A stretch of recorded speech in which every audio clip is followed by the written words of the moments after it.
الله الرحمن الرحيم اقرأ باسم ربك الذي خلق صدق الله مولانا العظيم আল্লাহ পাকের লাখো কোটি শুকরিয়া নেত্রকোনাতে সম্পূর্ণ ইসলামী বইমেলা নামে একটি বইমেলার আমরা আয়োজন করতে পারছি।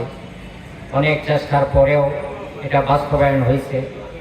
আজকে এখানে পাঠক, লেখক, প্রকাশকদের একটা সমাগম ঘটছে। এই জন্য আল্লাহ তাআলার দরবারে শুকরিয়া আদায় করি।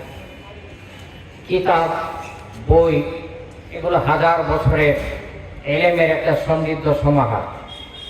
আজকে আমাদের মুসলমান জাতির একটা গৌরব, এদের হাজারো ইতিহাসের পৃষ্ঠা, লাখো ইতিহাসের পৃষ্ঠা, তাফসীর বলেন, হাদিস বলেন, ফিকহ বলেন, ইসলামের যে কোনো বিষয়ে বলেন, এত বেশি লেখা হয়েছে, এত সমৃদ্ধ করা হয়েছে ইসলামী সাহিত্যকে, যেটা পৃথিবীর কোনো জাতি গোষ্ঠী করতে পারে না।